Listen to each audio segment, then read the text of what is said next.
Hello and thanks for joining us on this Tuesday. I'm Jurnee Taylor and these are some of the headlines we're following now at noon.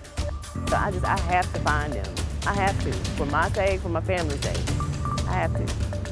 3 people in custody and still no sign of Amir Ellis. More on his mother's search in less than 2 minutes. Well, have you ever wondered about the root cause of your allergies? Could it be something you inherited from your parents? Well, we break down these questions just ahead with today's Verified. Plus, country music legend Kenny Rogers. He passed away in 2020 at the age of 81, but this week, his widow released new music on his behalf. We share the details at 12:22.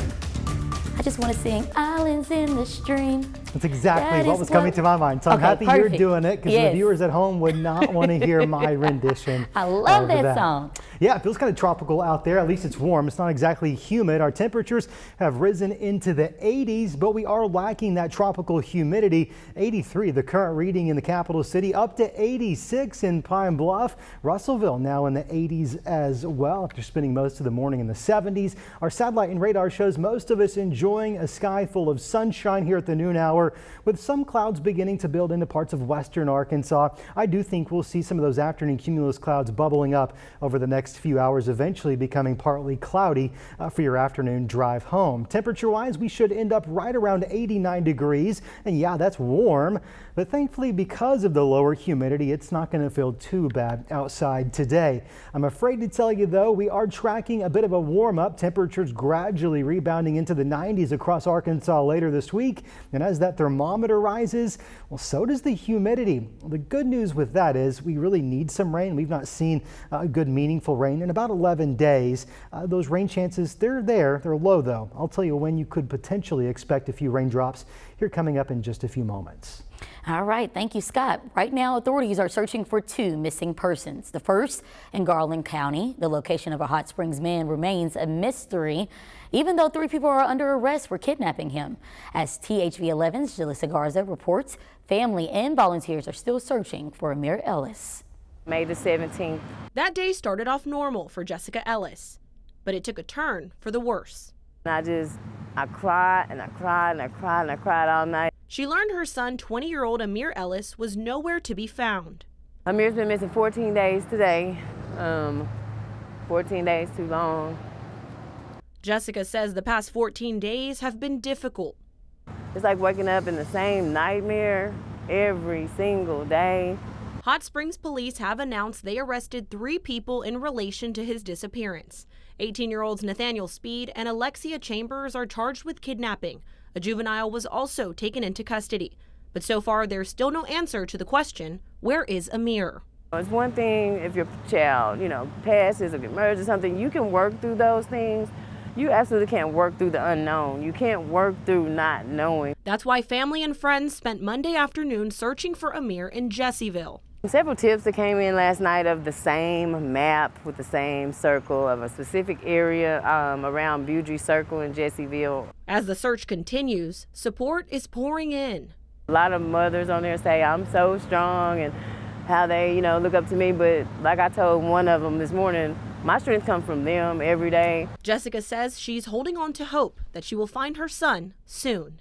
I have to find him. I have to, for my sake, for my family's sake. I have to.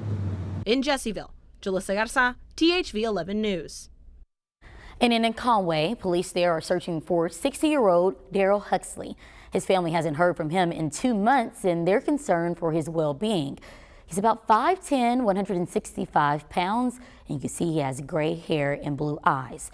He was last seen in a camo jacket and cargo pants. If you have any information, please call Conway Police.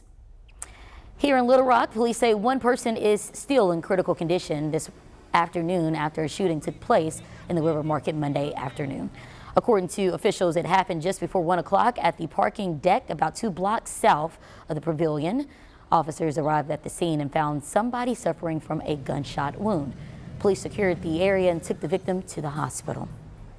Additionally, LRPD say a body was found around West 12th Street on Monday afternoon. According to authorities, the body was found 3 blocks from Central High School. The body has been sent to the state crime lab to determine the cause of death. Anyone with information is asked to contact the Little Rock Police Department.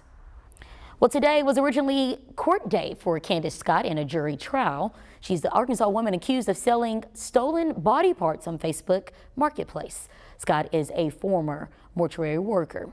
She allegedly sold 20 boxes of body parts sourced from medical school cadavers to a Pennsylvania man for nearly $11,000. She faces multiple charges, including mail fraud, wire fraud, and interstate transportation of stolen property, to which she has pleaded not guilty. She did have to undergo a psychiatric evaluation prior to the trial, but her new trial date has now been pushed back to October. 9 people, including several children, are recovering from gunshot wounds in South Florida after shots rang out on the Hollywood Beach boardwalk Monday night. Authorities say the gunfire erupted after 2 groups were involved in an altercation Monday evening, the shootout unfolding with thousands of people out for the Memorial Day holiday. Shortly before 7 p.m., gunfire sent people running for cover along the crowded beach. I saw a young man was on the ground bleeding, and they were applying pressure to try to prevent the bleeding. When we have law-abiding citizens come to our beach to enjoy the day, that gets disrupted by a group of criminals who engage in this type of violent activity. Police have 1 person of interest in custody, and they are asking for the public's help identifying others. We've also learned more on a wave of early morning drone attacks in Moscow. Russian officials said it shot down more than a dozen unmanned drones. Officials reported minor damage to several apartment buildings that injured 2 people. Russia is blaming Ukraine, but an advisor to Ukraine's president says they had nothing to do with the attacks. And a French official is threatening to ban Twitter from the European Union after the social media giant pulled out of the EU's voluntary rules combating disinformation online. Other major tech companies pledged to follow the rules, with the EU's new regulations for governing digital media set to take effect in August. Well, this is exciting news for some. The NBA finals are set after the Miami Heat beat the Boston Celtics in Game 7 of the Eastern Conference Finals. Miami will take on the Denver Nuggets beginning Thursday night, and I'm sure a lot of you will be watching. A building in Davenport, Iowa will be demolished later today after it partially collapsed Sunday night. There were no confirmed deaths, but city officials say firefighters risked their own lives to rescue 9 people inside. There is also still a possibility that 2 people could still be inside the 6-story apartment building. Before the collapse, work was underway to repair structural problems. The cause is still under investigation. The debt ceiling deal brokered by the White House and Republican leaders over the weekend gets its first test this afternoon when the bill goes before the House Rules Committee. The deal needs bipartisan backing to pass and avoid an unprecedented government default. Natalie Brand has the latest from Capitol Hill. White House officials and President Biden himself have been working the phones ahead of a crucial debt ceiling vote. We discussed the negotiation and discussed how we will get to a majority vote. One of those calls was to New Hampshire Congresswoman Annie Kuster. As chair of the new Democrat coalition, her 98-member caucus could be key in moving the bill forward. The votes for this bill will come from the middle out. I think we'll have roughly an equal number on either side. The compromise legislation would lift the debt ceiling for the next 2 years and keep non-defense spending at roughly the same levels, but it would prevent cuts to Social Security, Medicare, and military and veterans programs. It would also impose stricter work requirements for people receiving food assistance, such as SNAP. We're actually going to spend less money this year than we spent last year. The legislation needs to pass both chambers of Congress by next week. That's when the Treasury Department says the U.S. could face an unprecedented default on its bills. Still, hardliners are pushing back. It is a bad deal. No one sent us here to borrow an additional $4 trillion to get absolutely nothing in return. If the bill gets through the House Rules Committee today, it could go before the full House as early as Wednesday. Natalie Brandt, CBS News, Capitol Hill. Well, the drama isn't over. Even if the bill clears the House, some senators are insisting on amendments which could delay final approval of the deal.